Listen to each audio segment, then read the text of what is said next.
So currently outside in Michigan, we have an Arctic blast coming through. Last time I checked the temperature, it is -7 outside with a real feel of about -18, let alone the wind chill. So there's no camping going on for me this week. However, because I can't camp, I decided to work on my trailer a little bit. I did a couple changes, I added a couple things, and I thought I'd share with you guys.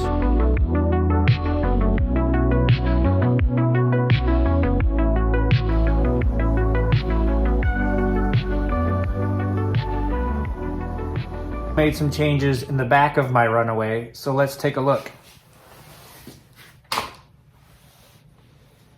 So first of all, over here I have put a couple storage bins and a light because I'm going to have some kitchen things, utensils, plates, seasoning, any kind of pots and pans. I'm going to store them back here instead of the back of the car because then it can just stay in the camper as I need it. For these, I just took old cheap milk crates that I had laying around. I stacked them one on top of another. I just put in a screw for each of these, and then I took some old wood and screwed it in there, and you can see it's gonna hold all the things that I need in there. I also found in food prep that I needed a surface that was dry and was there. Sometimes I went to spots and they didn't really have a picnic table or anything, and having something to chop on or to work on was important to me. But I knew I didn't want it to keep space away from the inside. So what I did with some old wood that I had laying around and some of these brackets, I just made a bar that comes out. Here's a top view of how that works. You just lift it up, it locks in place, and you have a nice big surface. I made it about 18 inches wide. That way I can put anything on it. It's nice and sturdy, so I can chop on it and whatever else.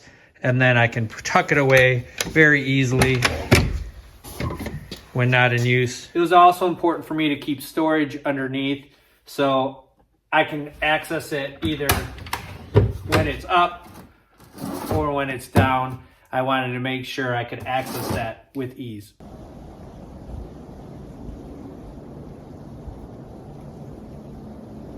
So let's take a look inside of the camper. The bed. I also, as most of you know, purchased a Bouge RV 23 quart refrigerator, cooler, and then I did purchase a Jackery 880 Pro. I also have put in boards to keep the bed from sliding or moving at all. I didn't really want to put anything in the walls because I didn't know how permanent I wanted this layout. I also made this table that's all integrated so it doesn't slide around. Everything is locked into place for transportation.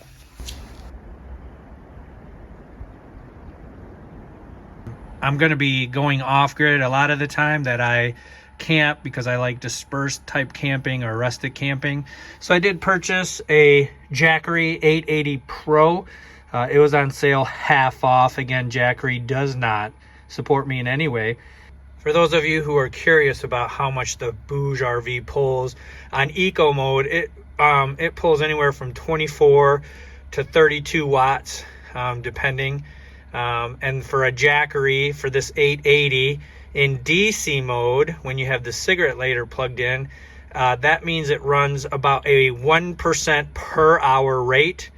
You can also plug it in through the AC, but that costs you an extra % per hour because the AC has to then run the inverter. So that gets 2% an hour loss for my Jackery. I think in terms of my needs for off-grid right now, this Jackery will do just fine.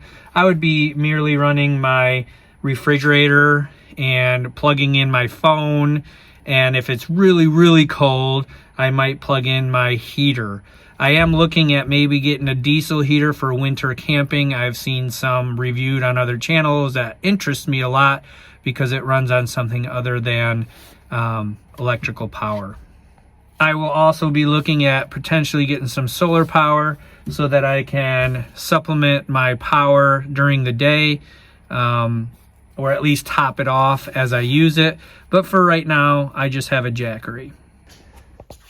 I have also decided to try putting a box up front. This is just a box I had. I would probably go into something more lockable if I like it there. This will hold anything outdoors, things like an extension cord, wheel chokes, any kind of safety devices that I put outside of the trailer. So all my outdoor things will go here. I want to make it small because I want to leave room on the side for things that are sandy or anything that I might be taking home that I don't want to put in the vehicle or the Runaway.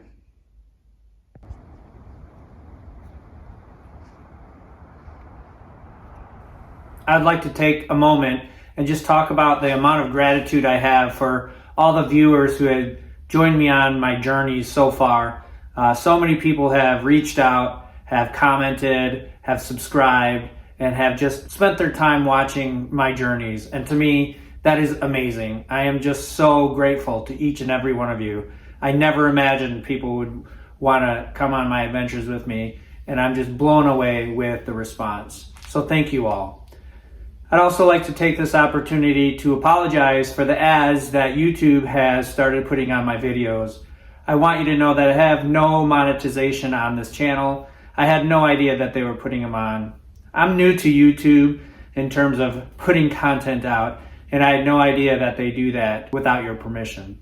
The only way for me to turn them off is to have, I think it's 1,000 subscribers and to have 4,000 hours that my videos have been watched. And so there's no way for me to turn those ads off. So I apologize for that. So thank you again for joining me on my journeys, and I hope to see you up the road.